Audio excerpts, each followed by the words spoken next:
8 de enero y estamos en el estudio de la Parashá Shemot, que comprende desde el capítulo 1, versículo 1 al capítulo 6.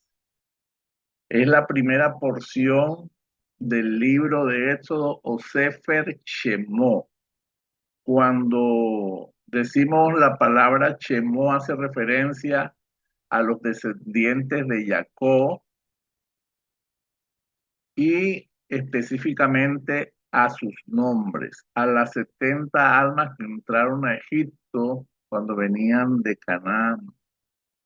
Por eso Éxodo 1:1 comienza diciendo, y estos son los nombres.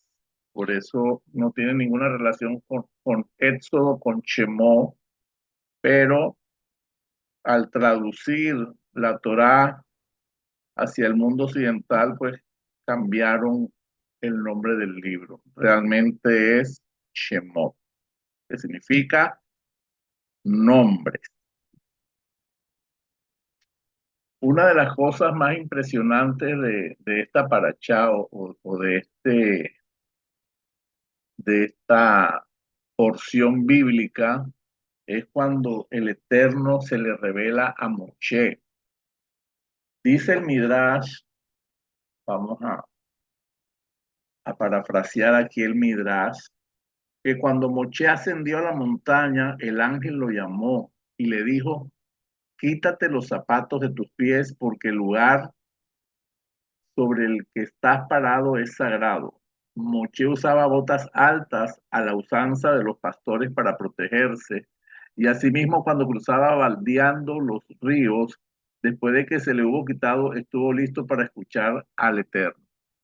Qué maravilloso. Achén trató de hablarle con la voz de su padre Amram y le dijo, yo soy el Dios de tu padre, yo soy el Dios de Abraham, yo soy el Dios de Isaac y yo soy el Dios de Jacob. Recordemos que en la Torá, en los primeros capítulos, en los primeros versículos de Génesis, el Eterno se revela como Elohim, como el Dios relacionado con la creación, con la naturaleza, el Dios creador y el que pone reglas. Él establece las bóvedas del cielo en su punto, las bóvedas del Geinón, del infierno en su punto, y establece las leyes de gravedad. Le dice al mar hasta aquí vas a llegar, le dice al sol hasta este punto vas a llegar, y por eso es el Dios de la creación. Pero cuando nos adentramos en el libro de Génesis y profundizamos en la era patriarcal, vemos cómo se revela el eterno Abraham y se le revela como el Shaddai, el más que suficiente, el todopoderoso. Y el Shaddai establece su magnificencia, su gloria, su poder sobre Abraham, enriqueciéndolo y protegiéndolo. Pero en el encuentro de Moshe con Dios delante de la zarza, escrito en la Torá en Éxodo 3:14, él le dice, yo soy Ejie Acher Ejie, yo soy el que soy. Y cuando le dice yo soy el que soy, está revelando una naturaleza más profunda del Eterno. Él está diciendo yo soy autosuficiente, yo soy inmutable, traspaso los tiempos y es una definición mucho más amplia. Y con esta pequeña introducción de la Parashá, pues comenzamos. Primero vamos a abrir un paréntesis para hablar sobre los exilios. Debemos entender que cada exilio es un propósito de Dios y que en él, en el eterno, encontramos la luz y la oscuridad, como dice Isaías 45:7. Él forma la luz y las tinieblas. Y dice el Eterno, yo hago la paz y creo la adversidad. Yo, Hachén, hago todas las cosas. Porque nosotros estamos acostumbrados que si solamente es luz, entonces ahí está Dios, pero Dios está en todo, está tanto en la oscuridad como en la luz. Y esto nos ayuda a comprender esta profecía que Dios le dice a Abraham, hazle saber que tus descendientes serán forasteros en tierra extraña, los esclavizarán y oprimirán durante 400 años, pero yo a mi vez juzgaré a la nación a quien sirvan y luego saldrán con grandes riquezas. Cuando nosotros analizamos esta palabra que Dios le da a Abraham, ¿cómo así que tus descendientes van a ser esclavos y que tus descendientes van a sufrir, que tus descendientes van a ser oprimidos? Y aunque le da la promesa también de que va a castigar a la nación que oprimió a su pueblo, tenemos que analizar, pensar por qué era necesario el exilio egipcio. Ustedes nos han puesto a pensar si Dios le dio un hijo a Abraham por el cual iba a fundar una nación.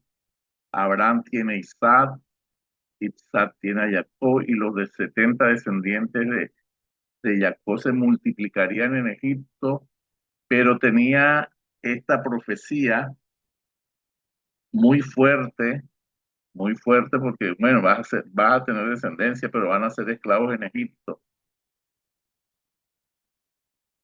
Y según la Kabbalah y las enseñanzas del Arizal, el rabino Itzal Luria, el exilio egipcio no fue simplemente un castigo, no fue solamente un castigo por haberse asimilado a la cultura pagana, sino que era un paso necesario, un paso místico, secreto, una estrategia para su corrección. La palabra corrección en hebreo es tikkun o rectificación, donde las chispas divinas o partículas de luz sagradas que se habían dispersado por el mundo, todas las naciones,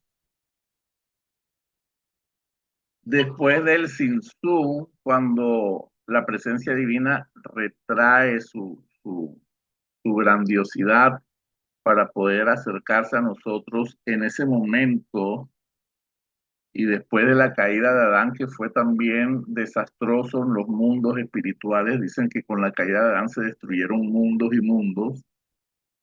Estas chispas divinas esparcidas en toda la diáspora, el exilio hace que se despierten y sean elevadas de vuelta a su origen divino,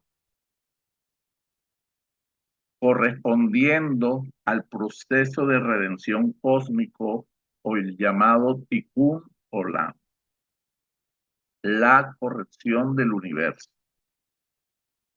Y la reintegración de cada una de estas partículas a la unidad divina tras la ruptura original, esta ruptura del cual el Arizal habla, se llama Shevirá Akelim, la ruptura que se dio en una catástrofe en la creación y también con la caída de Adán.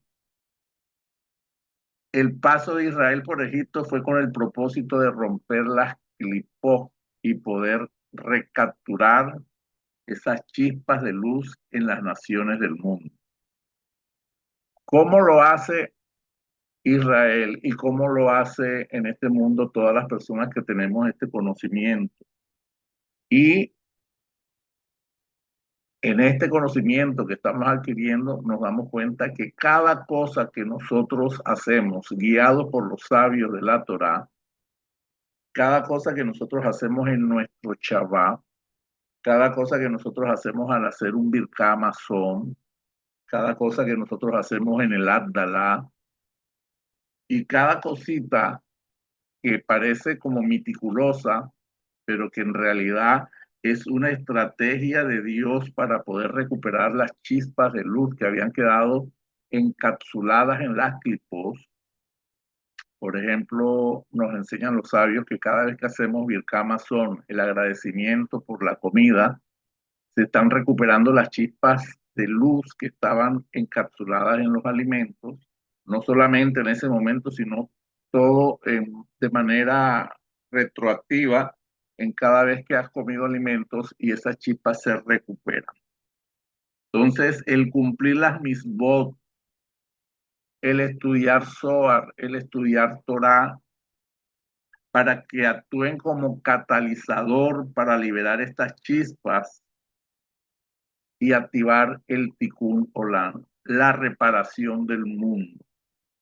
La luz divina sigue presente en el universo, siendo nuestro trabajo develar esas luces ocultas como un trabajo de rectificación. O sea que a nosotros nos toca buscar la pureza, buscar cumplir las misbos, porque las misbos son establecidas precisamente para romper las clipó y sacar esas chispas de luz que fueron encapsuladas en el Sinsun y también con la caída de Adán.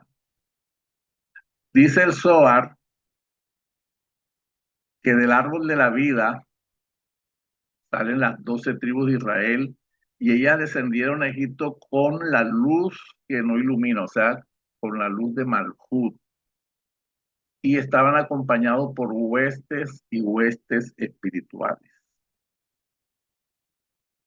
Cuando el Zohar nos explica esto, también nos enseña que cuando escogemos caminar por el camino espiritual, nuestros momentos de dolor y de tristeza son mínimos. Toda persona que camina por medio de la Torá y que estudia Torá y que estudia Zohar, los momentos de aflicción son mínimos, porque Dios envía su misericordia y es breve. Sin embargo, las personas que permiten sus deseos egocéntricos y le dan rienda suelta a su yeser hará, a su inclinación al mal, entonces el sufrimiento es intensificado y prolongado. Entonces ahora vamos a ver por qué el exilio de Egipto terminó en esclavitud. Todos los descendientes de Jacob vivían en Goshen. ¿Se acuerdan cuando el faraón le entregó a Abraham ese territorio a causa de lo que había pasado con Sara? Cuando ellos llegan a Egipto, ellos pueblan a Goshen, que era de las mejores tierras de Egipto, y mientras los príncipes de Israel vivieron, ellos tuvieron un tiempo maravilloso. Recuerden que José Hatzadí fue virrey por 20 años y después por 40 años y después otros 40 años como faraón, como rey de Egipto. Ellos vivían en una bonanza de oro. Pero cuando los príncipes de Israel empezaron a fallecer, ellos empezaron a tener contacto social con la cultura egipcia y empezaron a mezclarse en actividades culturales y ya ellos no deseaban estar confinados a Goshen. Poblaron la tierra mezclándose con los egipcios, asistiendo a sus actividades, teatros y circos, eventos idolátricos, y ellos se sintieron atraídos al culto egipcio, que es un culto hacia los animales. Recuerden que ellos adoraban los becerros, adoraban las, todo lo que las, las plagas de Egipto destruyó a las deidades de las plagas de Egipto. Era una cultura politeísta y empezaron a imitar sus prácticas. Solamente la tribu de Leví y solamente los sadits de las otras tribus, como las de Isaacar, eh, no se entremezclaron, no se sincretizaron, pero muchas personas del pueblo de Israel empezaron a adoptar manifestaciones culturales egipcias. A pesar De todas esas mezclas que se dieron, los valores espirituales que estaban profundamente arraigados en la descendencia de Abraham eran diferentes, mientras que los egipcios eran profundamente corruptos. Israel poseía una pureza innata. Ellos tenían un fundamento en su alma y caracteres refinados, puesto que ellos eran descendientes de Abraham, de Isaac y de Jacob. Aunque la atmósfera moral egipcia era totalmente corrupta y degenerada en el mundo, Israel se mantenía con un alto nivel de kedushá para la exposición que ellos tenían en Egipto. Así que después de la muerte de los hijos de Jacob, el faraón empezó a sacar leyes restrictivas, y una de las leyes que más pudo traer daños espirituales y físicos a Israel era la prohibición del Brit Milá, el pacto de la circuncisión. Ellos no pudieron volver a practicar el Brit Milá. Tenemos que entender que Egipto en el nivel Sot, en el nivel secreto, representa las clipots que cubren el intelecto humano, y que cada plaga que se estableció en Egipto era como un golpe que se daba a esas clipos para romperlas.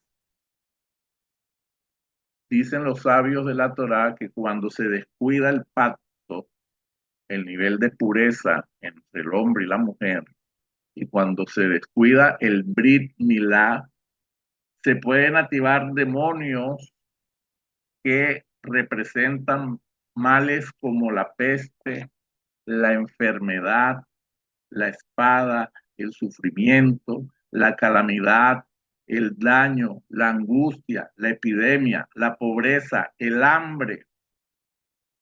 Son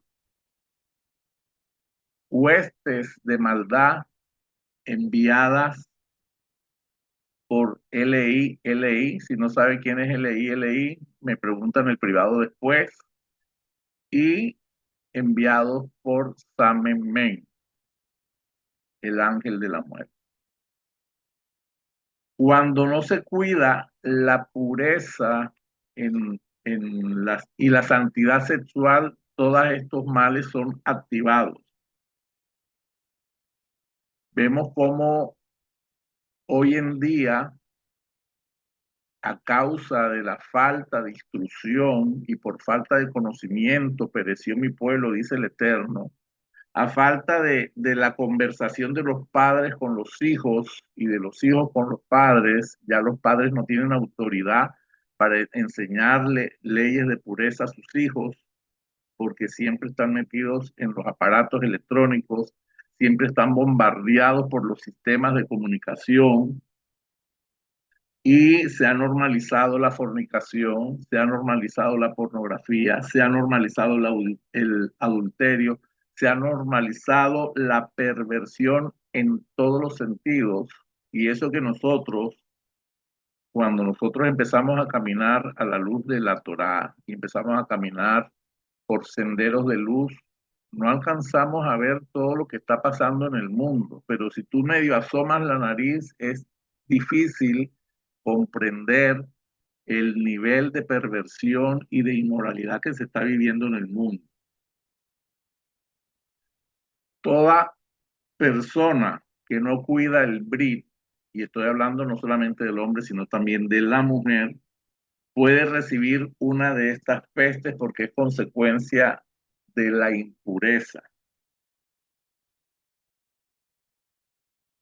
En las culturas costeñas, en las culturas caribeñas, en las culturas africanas, se ha normalizado mucho botar el semen en un condón. En todas las culturas, actualmente las instituciones internacionales como la Organización Mundial de la Salud, la ONU, hacen grandes campañas para normalizar el uso de anticonceptivos, los condones o también el bombardeo cultural en las películas y se normaliza mucho el masturbarse y el desperdiciar esas chispas de vida que de cualquier manera son millones y millones de espermatozoides que forman ríos y ríos de semen que son aprovechadas por las fuerzas ocultas de LI y Samenmen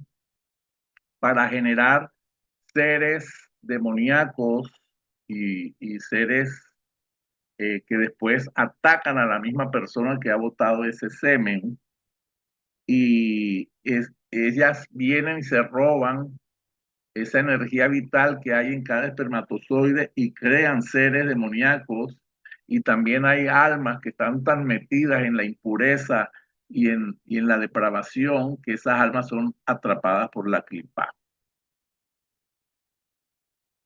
Entonces, dice el Zohar que hay tres cosas que alejan la chequiná de la humanidad. Alejan la chequiná de tu hogar, alejan la chequiná de las congregaciones cuando hay perversión, cuando, cuando las personas no cuidan su pacto, pero hay tres cosas específicas que alejan la chequiná para que se manifieste y las oraciones no son escuchadas. También dicen los sabios de la Torá que cuando una persona que haya practicado la perversión, que haya practicado la pornografía, la masturbación, la fornicación, la perversión en cualquier sentido de la palabra y rectifica el pacto haciendo techubá, techubá es arrepentimiento, haciendo tefilá, tefilá es oración. Siempre les digo que la oración no solamente es pedir, hay oración contemplativa que es Ibodedut, hay oración de salmos, hay una oración del rabino de Bresley, que son 10 salmos que ayudan a rectificar el Brit. Si alguien lo necesita, me dice después de la clase para mandarle el PDF. Eh, Cuando la persona rectifica y se aparta de ese pecado, entonces Dios restaura no solamente la economía, la parnasá, restaura la salud, restaura la paz, la armonía, la tranquilidad y permite la elevación. Por muy profundo que hayas caído, Dios empieza a elevarte y a levantarte. Dice el Rab Arizal, el Isal Luria, que cuando una persona rompe el Brit, inmediatamente queda desconectada por la profanación del pacto. Imagínense eso. Entonces, el Zohar nos habla de tres clases de personas que alejan la Shekinah. Si lo que uno más quiere y lo que uno más anhela es habitar en su presencia, ser como permanentemente portadores de su gloria, por decirlo así, manifestar esa luz infinita, mantener las sefirot activadas, sin impurezas. Tres clases de gentes que rechazan y alejan la chequiná del mundo y evitan que el Santísimo, bendito sea Él, habite en este mundo y entonces la gente clame con oración, pero sus voces no son oídas. Primero, tener relación sexual con una mujer en su periodo de menstruación y trae consecuencias no solamente a la pareja, sino que el hombre queda tan inmundamente impurificado al tener relación con una mujer en su periodo de nidad, que no solamente queda impuro ellos dos, sino las personas que están en contacto con ese hombre y si logran procrear en ese momento el bebé, va a traer problemas muy fuertes de impureza. Adicionalmente trae enfermedades sobre él mismo y sobre los hijos que procreará. Tan pronto como una persona se acerca a una mujer menstruando, esa impureza brinca a él y permanece adherida a todos los miembros de la familia. Los hijos que procrean en ese momento atraen el espíritu de impureza y todos sus días los pasará impuro, porque el edificio y el fundamento del bebé es mayor y más fuerte que todas las impurezas del mundo. Wow. Segundo, personas que alejan la chequiná son todos aquellos que se acuestan con hijas de un extraño. Cuando hablamos de hijas de un extraño, son aquellas personas que se acuestan con cualquier mujer que de pronto no tiene principios, no tiene valores, no tiene un conocimiento de Dios y tuvo una relación fortuita y esta persona no está interesada en nada espiritual. Un ejemplo es cuando Israel se prostituyó con las hijas de Moab y con las hijas de Madián. Eran culturas idolátricas, culturas de brujería, de hechicería, y solamente así los hechizos de Balán y de Bilán pudieron hacer efecto en Israel. Esto también, cuando la persona es promiscua y tiene relaciones indistintamente, están alejando la chequiná no escucha tus oraciones, la chequiná no puede llegar a escuchar tus oraciones, porque hay esa profanación del brit. Si, si las personas que aún conociendo la Biblia y aún conociendo la Torá incurren con una relación íntima con una persona que no conoce de él, ese contacto puede traer toda clase de demonios. Y tercero, aquellos que matan a sus hijos. Aquellos que matan a sus hijos por medio del aborto o aquellos que matan a sus hijos teniendo relación coito con su pareja a los 90 días de haber concebido o realiza alguna acción que provoque el aborto. Entonces, estos tres pecados, todos, están relacionados con la sangre. ¿Por qué?